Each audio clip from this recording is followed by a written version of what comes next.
Ladies and gentlemen, my task is a very simple one. I have to present the person who is going to come forward to make the award this evening to our President. The person that we have selected for this purpose is a man who has a very good understanding, who has been playing a leading role in promoting peace, reconstruction in the continent. A person who started serving the continent in the 60s, first as an ambassador of his own country, Tanzania, later on as foreign minister, and a person now whose name is synonymous with the OAU, that is the Organization of African Unity. The person who's going to do the introduction, the presentation this evening is His Excellency Salim Ahmad Salim.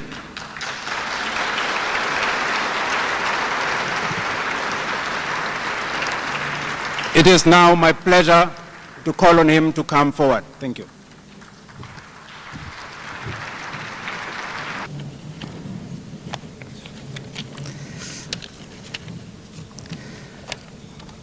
Your Excellency, President Nelson Mandela,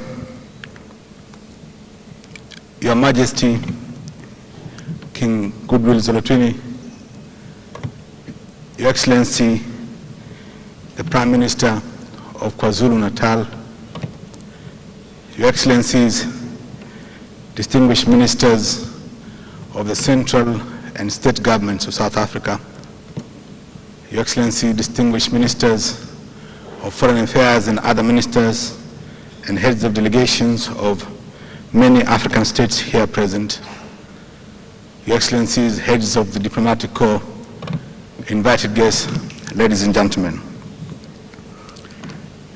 In October 1963, when addressing the court, Nelson Mandela, the freedom fighter, stated virtually from the innermost of his being, and I quote, "Your Worship, I hate racial discrimination most intensely and in all its manifestations. I have fought it all my life. I fight it now, and I will do so until the end of my days," unquote.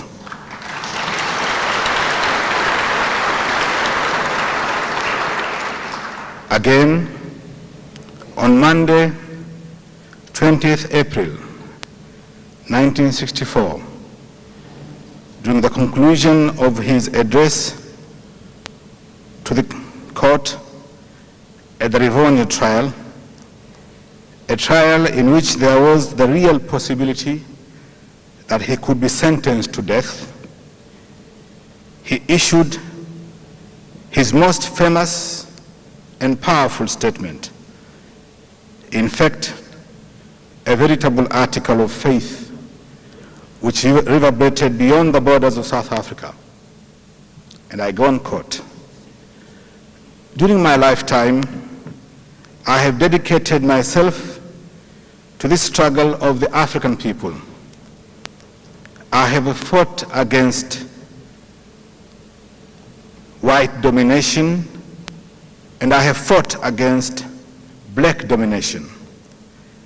I have cherished the ideal of a democratic and free society in which all persons live together in harmony and with equal opportunities.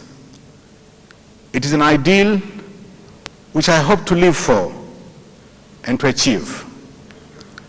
But if need be, it is an ideal for which I am prepared to die."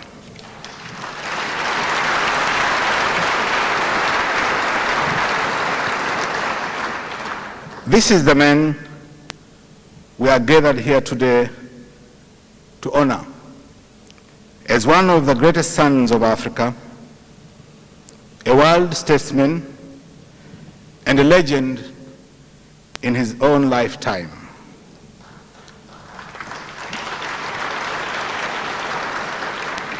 We're assembled here to recognize his commitment to the cause of African redemption and renaissance, and to acknowledge the contribution of the single most important symbol of the Pan-African quest for the restoration of the dignity of the African person and the central symbol of the unity of South Africa. It therefore gives me the greatest pleasure and particular honor as Secretary General of the Organization of African Unity, not only to return to South Africa almost 1 year after its political liberation, but most importantly, to be associated with this important and historic event in honor of a giant in contemporary history. As an African, indeed as a person, this is a moving moment for me personally. Like many young Africans, Mandela has been my hero from the time I finished high school.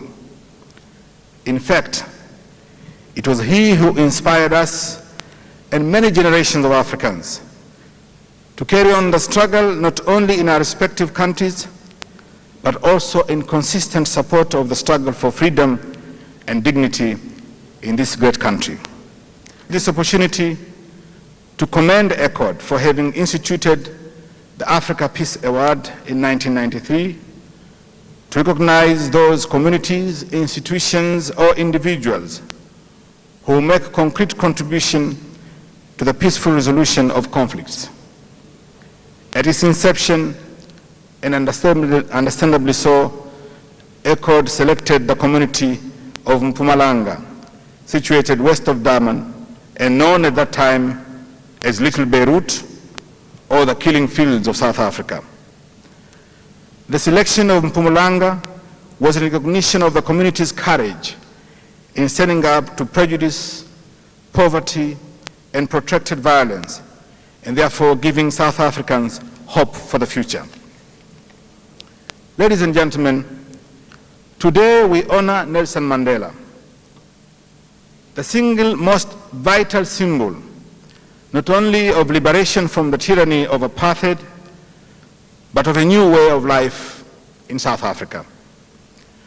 For those who may be tempted to ask why this great statesman of our time deserves the honor of being bestowed on him today, it is important to situate his role within the context of the environment for which he matured into young adulthood.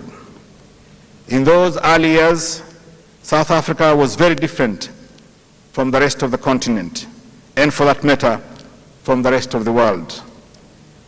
There was the Calabar, overcrowded slums, and constant harassment of the majority by the police under the pass laws.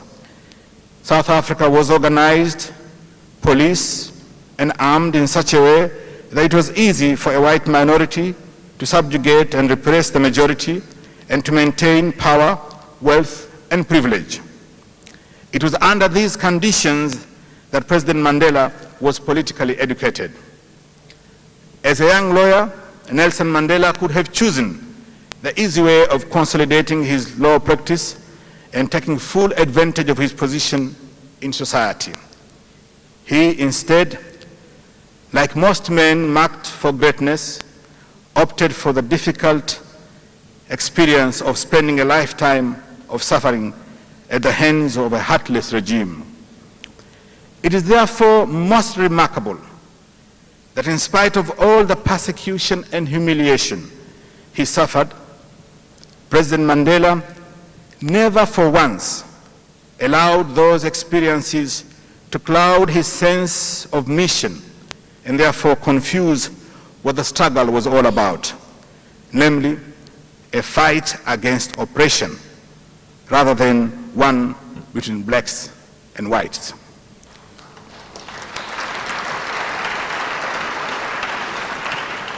Indeed, even when he was forced, in his own words, to quote his autobiography, to become a creature of the night, Tata Mandela remained a perfect exemplification of the absolute refusal to respond in kind to racialism. It is to his eternal credit that he does not harbor bitterness for those who almost ruined his life and is willing to see the good in people. This generosity of heart, even towards those who wanted to destroy him, has most definitely brought him closer to his goal of forging a nation out of a divided land. In fostering the quest of democracy in South Africa, President Mandela guided the struggle of his people from the prison walls, and when he was eventually released, joined the powerful external and internal forces which combined to make negotiations a compelling option to deal with the transition from domination to democracy. Consequently, the negotiations at CODESA 1 and 2, as well as the multi-party negotiating forum, all bore the imprints of Mandela the man, a practice seeker of unity and consensus, whose style derives from hard-won discipline. As a leader, President Mandela understands his people's needs and experiences and unremittingly articulates their basic demands. But this is hardly surprising for a man who contributed immensely to the drafting of a document like the Freedom Charter. Indeed, when he declared during his trial 30 years ago that he cherished the idea of a new South Africa where all South Africans are equal and where all South Africans will work together to bring about security, peace, democracy in the country, he was speaking with the vision, courage, and accommodation of a statesman who commands universal respect, as evidenced, for example, by the award of the Nobel Peace Prize in 1993.